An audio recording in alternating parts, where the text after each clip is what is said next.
I get thousands of people reaching out to me, asking what they should expect at the closing. I mean, they've already gone through years and months of home shopping, and then they finally get down to the last 4 to 6 weeks when you're putting offers in on homes. Now you've got nerve-wracking and nail-biting happening because you've got offers, negotiations, inspections, all of that culminating in the last couple of days when you sign your life away to actually get the keys. So how would you like to be beyond, over and above, prepared for that moment so there are no surprises for you? Well, let's get you there. Today, we're going to do a deep dive explaining the ultra-mysterious first-time homebuyer closing costs. What the hell are they? Why are they? And how much will they be? If you're new to the podcast, let me give you a quick breakdown on how to use this whole podcast library for free so you can learn everything you need to know, including closing costs and everything else. There's lots of tips, tactics, and things the big real estate don't want you to know. You can start with the number one trusted first-time homebuyer system in the United States. It's broken down in 10 easy steps. Starts at episode 400. After that, check out the playbook for first-time homebuyers. That's episodes 388 and 389. And then finally, in the show notes, you're going to find something that's called the episode guide. That's where you get a clear list with every first-time homebuyer topic laid out for you so you can just find the episode you want and get the answers to those burning questions that you have. Speaking of questions, today's topic is the one question that nobody out there seems to be able to give a clear answer to.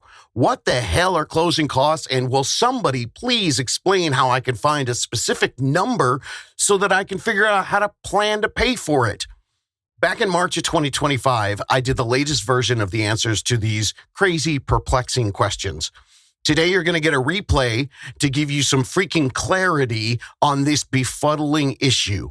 By the way, the reason I'm doing a replay of this very important episode is because so many people are trying to figure out how much they need to save for a down payment. And that's easy because there's percentages on that. But then they know to add in the closing costs. And that is so confusing. But the good news is that grand total of your down payment and your closing costs, it's probably a lot less than you think. So when you listen to this episode on closing costs, make sure you listen to its companion episode, episode 426, which is all about discovering your low down payment options, as well as a lot of great tips and tricks that are going to help you get some of those costs paid for. This will finally give you a clear understanding of how much you actually need so you can make 2026 your last lease ever. How to Buy a Home educates, protects, and connects first-time homebuyers to qualified vetted realtors in their area. Whether you're looking for DIY information or step-by-step guidance, How to Buy a Home is the #1 resource for first-time homebuyers. All right, you know how some people hate the word moist? Well, when it comes to the closing process on your home, there's one word to describe the process. That gross word, fluid.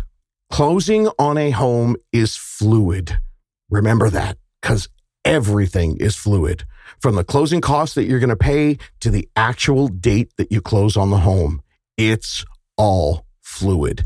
So fully embracing the fluidity of the closing process is going to assure you that you don't get a horror story surprise in the last few days. Ruining come on, this is supposed to be one of the hallmark achievements of your life. So to you specifically organized people out there, you anal spreadsheet types, I'm just giving you fair warning, you are totally going to hate this. But as your protector, your first time home buying unk, I'm here to tell you that this is the game and this is how it's played and you cannot avoid it. So let me start with the definition of what closing on a home means. The closing is when the sale of the home is final. Technically, a closing sometimes is also called a settlement. That's the time when a property is legally sold and transferred from the seller to the buyer. It involves the delivery of the deed, financial adjustments, the signing of a note, and the disbursement of the funds necessary to close the sale or the loan transaction. So that's the what of what happens. But before we get into the big details on the what, let's talk about the when. The closing date, it's not absolute. So your date that you sign for that you think is when you're going to close, it is not an absolute. Yes, you heard me correct. Even though literally used correctly, Hundreds of thousands of dollars are being exchanged. And even though the buyers and sellers are figuring out where are they going to sleep that day and when do they get moving trucks sent to their home or their apartment, what do they do about their leases and packing and unpacking? Well, they set a date and they set it over a month ahead of time. But the truth of the matter is the actual people who facilitate closing the home on that date, the people who exchange the deeds and record the home sales, they look at the closing date on the contract as a target, which means, you guessed it, it's fluid. So I'm just giving you fair warning. Don't look at it as set in stone. There are tons of moving parts to facilitate a closing. And most of them, you don't have any control over. So the advice is this. Remember, you can do everything right, but you are just one of dozens of different factors that determine if you close on time. Issues are going to happen. Loans are going to need an extra day or two, or sometimes a week. The seller's moving truck is going to be delayed in Boise, or the termite tent is going to need a few extra days on the home, and then you need a few extra days to air it out after a fumigation. And that is just an extremely small sample of some of the things that could happen. So you got it? Plan on the closing date to move. And if it doesn't, cool. Then you do what my clients did.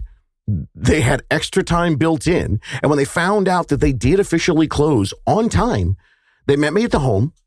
I gave them the keys, and then they let their 4-year-old run around the backyard of an empty house. And then they ordered pizza and then a picnic on their floor. Then they decided, well, the house is empty. We still got a little wiggle room here. And they set up painters, movers, and everything else.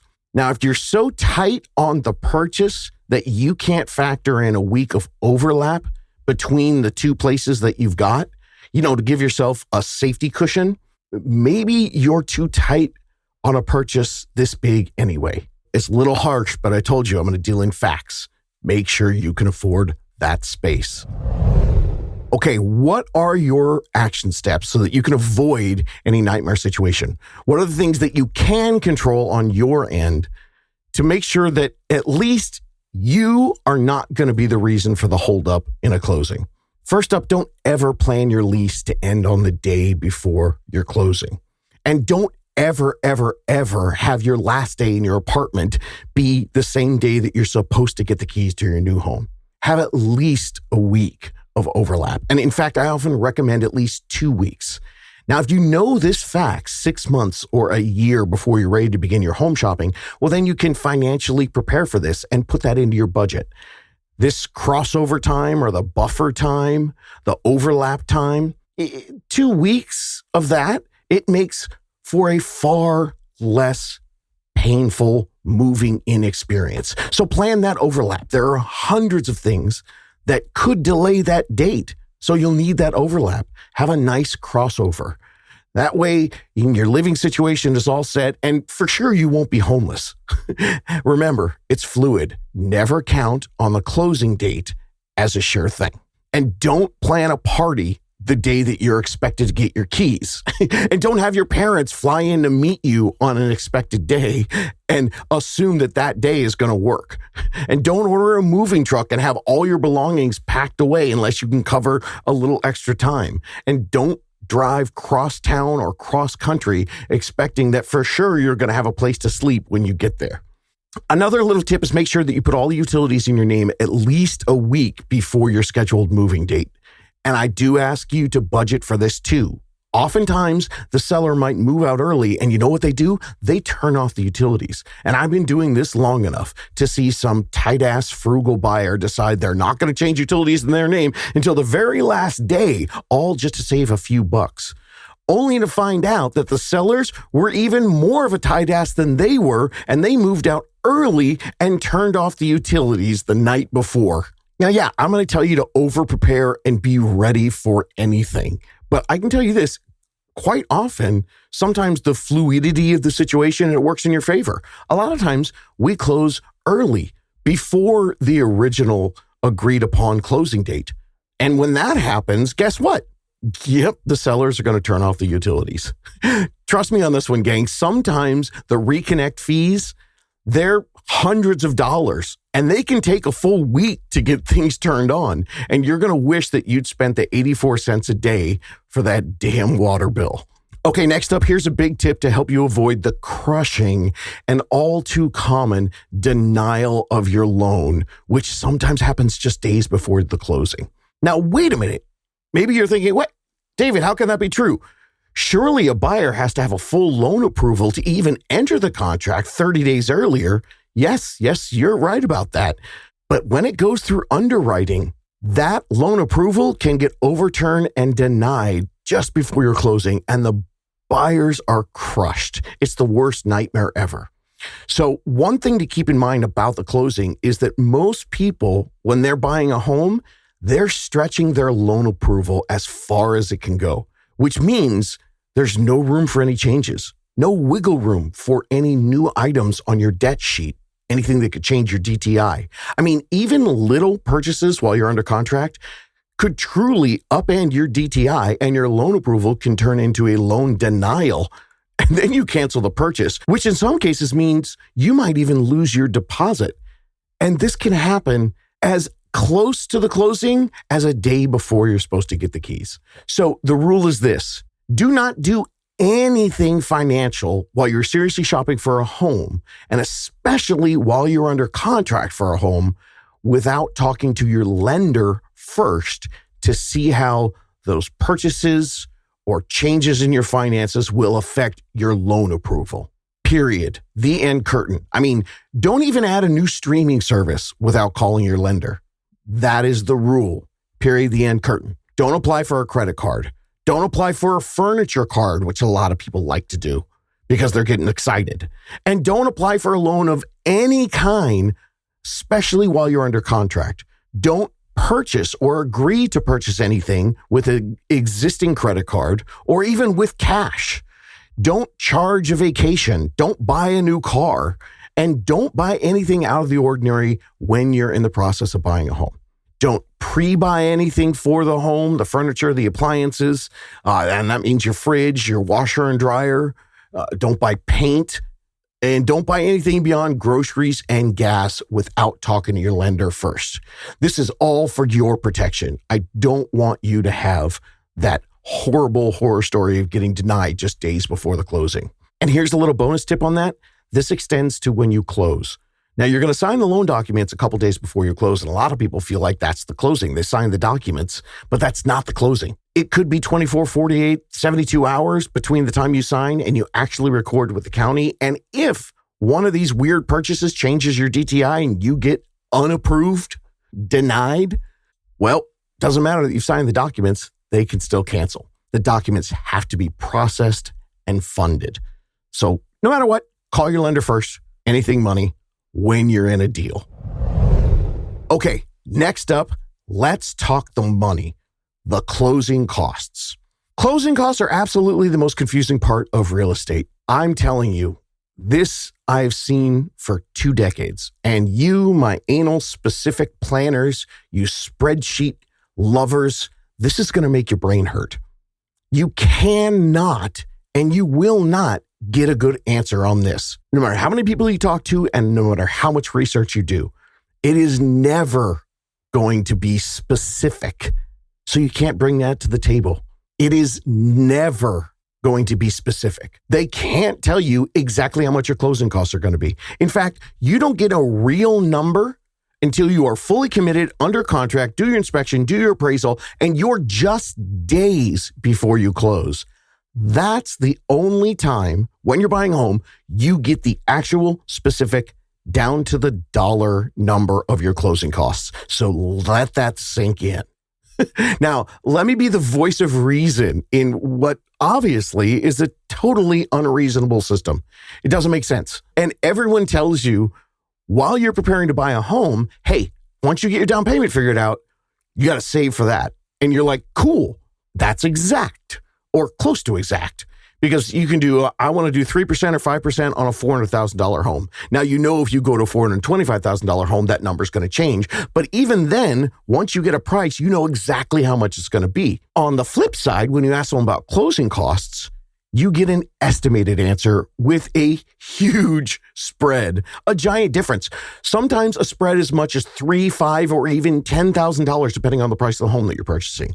And no, that's not the total $3,000, $5,000, or $10,000. That's the spread of the estimate. Like it could cost anywhere from $10,000 to $13,000, or it could be $15,000 to $20,000, or it could be $30,000 to $40,000 if you've got a higher priced home. Anywhere in between that. So, just give or take. Just make sure you've got $10,000 lying around in the house. So yes, that can make it really tough for first-time homebuyers to know exactly how much they need to save. So again, let me be the first to agree with all you out there. Yes, this sucks. I have nothing but empathy for anyone trying to get a handle on how much money that you need to save to purchase your first home. So here's the deal. I'm on your side, and I'm going to do my best to try to clarify this for you. So let's start with this fact. A lot of people don't explain this to you guys well enough. Closing costs are estimated, approximated, and for sure not exact. It's the way it works. You can't change it. Don't shoot the messenger. Just be glad you're a homie and you're learning about this now. And I know some of you are sitting there thinking, this guy can't be right. I'm going to research it. Well, if you Google it, I got to tell you, you will not get the answers you're looking for. And I can explain to you why. When I say to you that closing costs range from 2 to 3% of your purchase price, that's an on average, I can't tell you what it's going to be. And then to freak you out even more, neither can your local unicorn realtor or your lender or the escrow people or the title people or the real estate attorneys or your super smart uncle who's bought 6 houses. Nobody can give you the exact numbers because of the way the system works.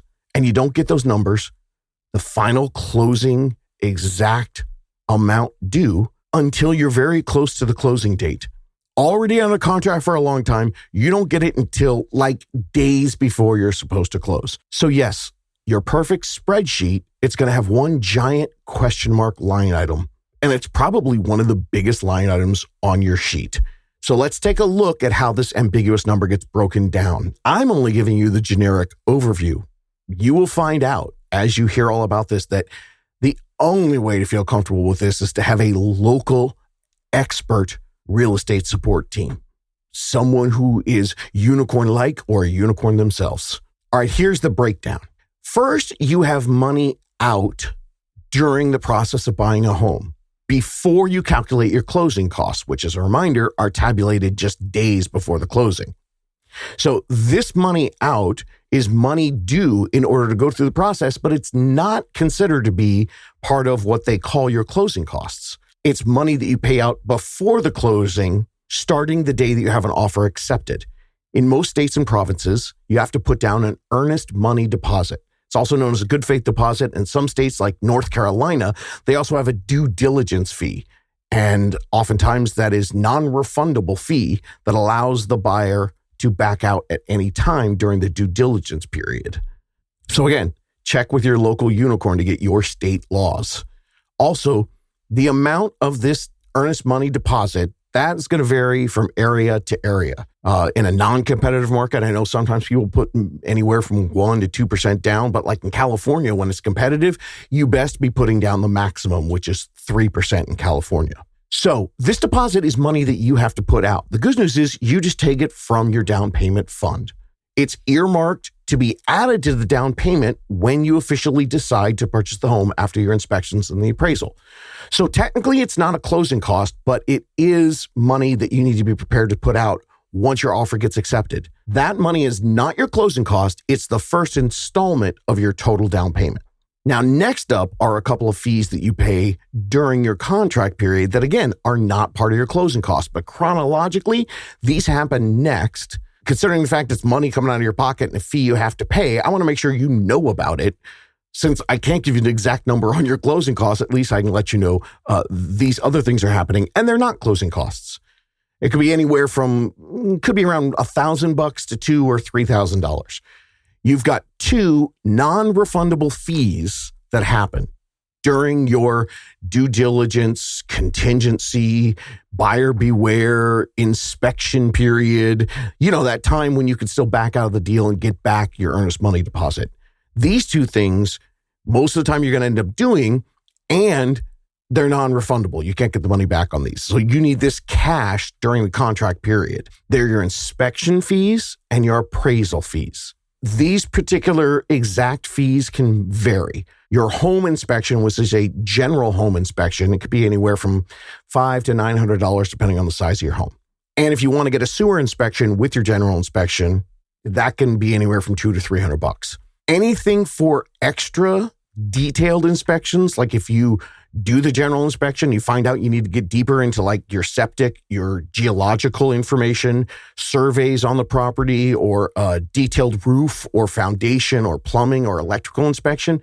For that, you're going to need to check with your Unicorn Pro, find another vendor, and those fees will be on top of the general inspection and the sewer inspection.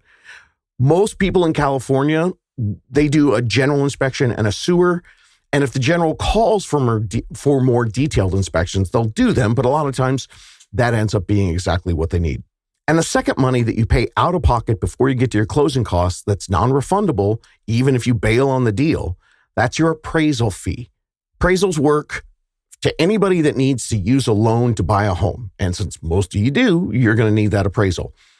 This is for the bank to verify the value of the home. They only want to issue a loan for the appraised value, not above that. And that appraisal needs to be done by a neutral third party. And the whole reason for the appraisal is that if you buy the home and then the day after you buy it, you get hit by a bus while you're dancing in the street to celebrate the fact that you bought a new home, well, that means the bank would be on the hook for whatever value the loan was at. So they want to make sure it's not over the true value of the home, so they get appraised. I mean, think about it. Otherwise, you could just, in a bidding war, offer $25,000 more than the real value of the home to make sure that your offer gets accepted. That's no biggie to you if you get the house, because that extra $25,000 doesn't cost you that much more a month. But if you're dancing in the street and you're roadkill the day after you own it, well, now the bank owns a home, but the home that they own, their loan is worth more than the home is worth. So they have to make sure that they're protected. Unless you end up waiving your appraisal, which is a tactic that you can discuss with your Unicorn Realtor, you're going to be paying for an appraisal. It's usually $450 to $800 for the average first-time home buyer. Okay, what are we, 20, 30 minutes in? Now it's time for the breakdown of the actual closing costs to help you understand what they could be and why they cannot be exact. The uncertainty comes from the fact that closing costs are made up of two types of fees. The first fee types are the set fees, service fees that you can calculate pretty exactly. The second types are moving parts fees.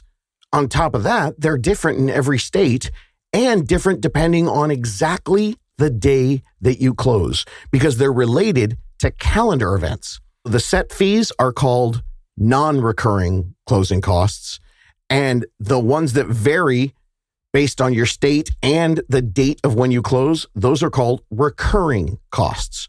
That's vocabulary, so you know when people talk about non-recurring and recurring. The non-recurring closing costs, those set fees, those include your escrow and or your title company costs, or your closing company costs, or your attorney costs, and those are different depending on where you live. You have different entities that help you with the closing.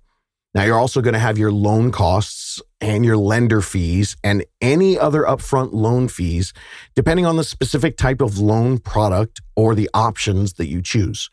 So again, even the set fees, we can know them well ahead of time, but they have plenty of variables. Now to get to the confusing part, the recurring closing costs. Now, for my anal friends, this is the one that's going to bust your brain and give you hives and tons of anxiety. This is where it gets really funky. Why? Well, because they're all related to the calendar days of the payment of these costs. And the ground zero date, that closing date, what have we learned about it? It's fluid. So you won't get those exact calculations till 72 hours, sometimes even 48 hours before you close on the home. Here's the how and the why of the non-recurring. Understanding how it can vary by truly thousands of dollars, making estimating your closing costs impossible until you are super deep into your contract. The first one is part of your closing costs involve your first mortgage payment. It's going to be a prepayment for the remaining days in the month that you close on the home. So if you close near the front of the month, at the closing, you have to pay the per diem of the remaining days of the month of your mortgage payment. So like if you closed on the 8th of the month, you have to pay 22 days worth of your mortgage as part of what they call your closing costs.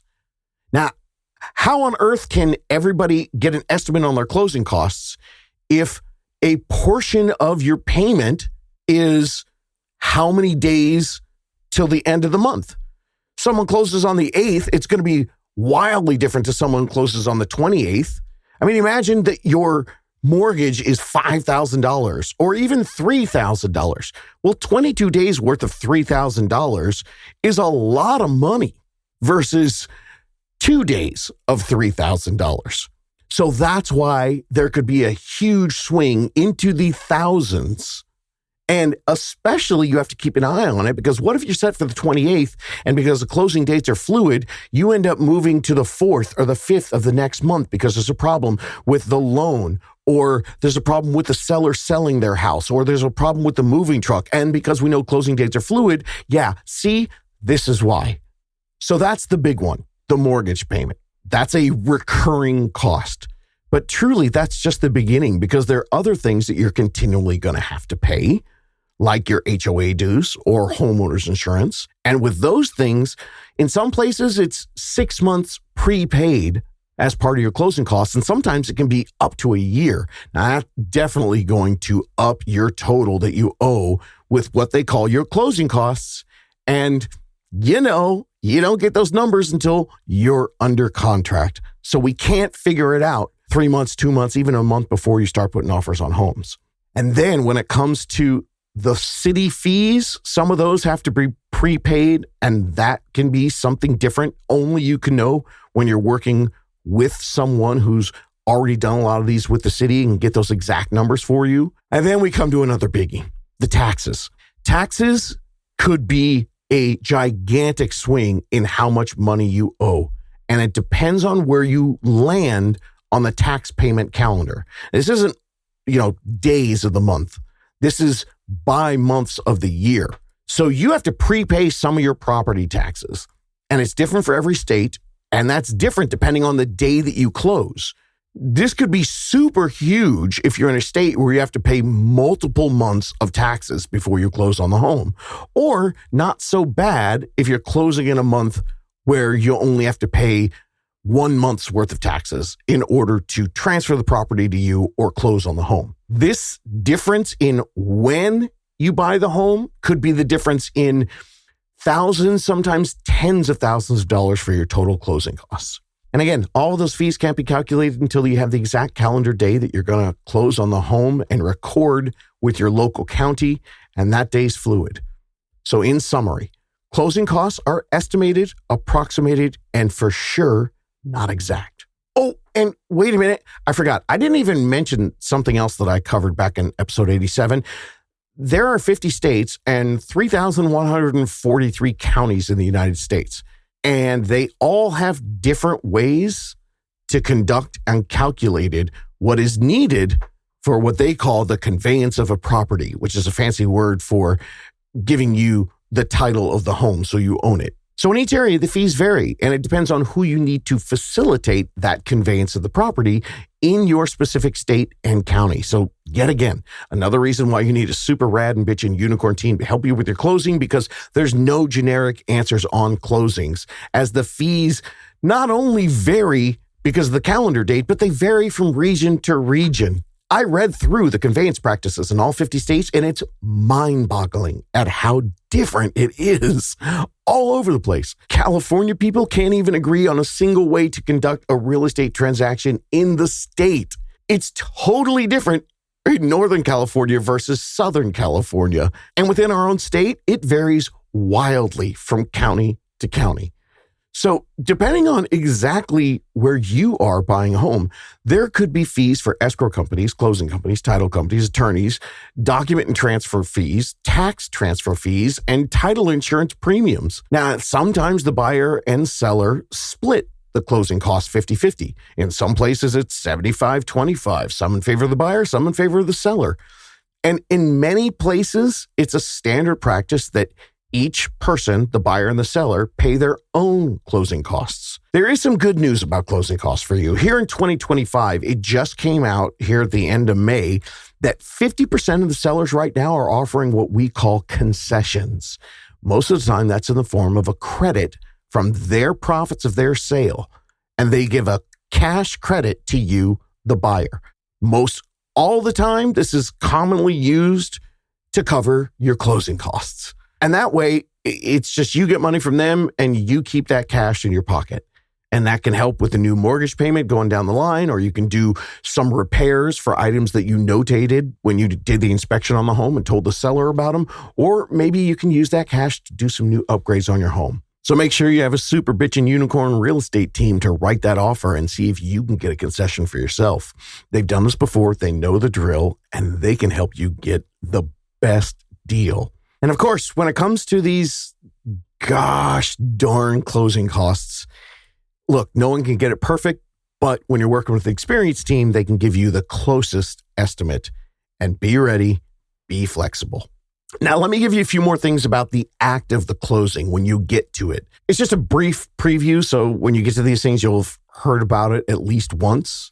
And keep in mind, if you've got a quality real estate support team, they're going to walk you through everything. But hey, maybe you've even heard about it once.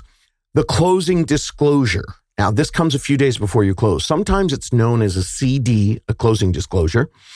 This is the document that tells you the final terms on your loan. This is it. This is when you get those real down to the penny numbers that you are so longing for.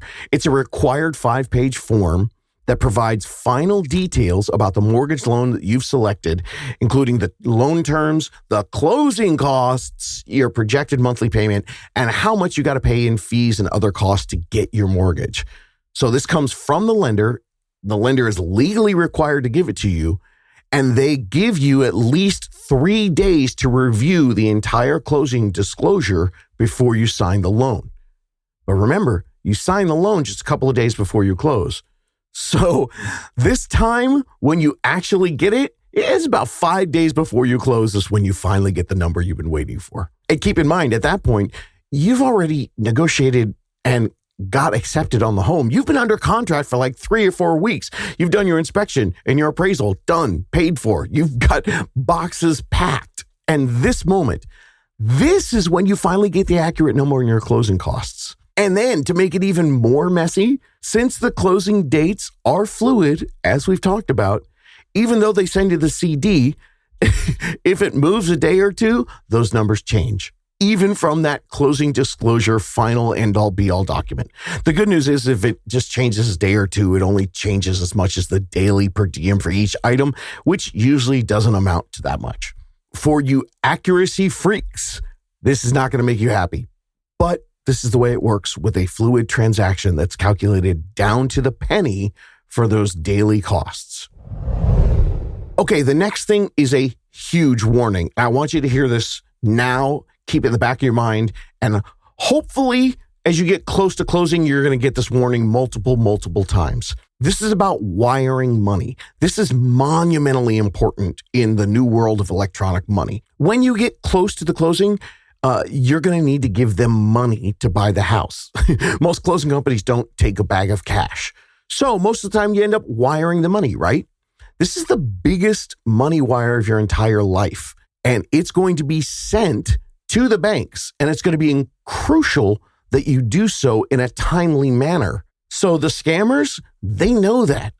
And they are ready with really good stuff to take advantage of you as you're trying to quickly make sure that you're wiring the money so your deal closes on time. And the deal with the wire is if the scammers get you to send it to them instead of to the right place the wire's supposed to go, it's gone and you can't get it back. The scammers are going to copy letterhead and logos and email templates from the attorneys, the title company, the escrow, the closing companies.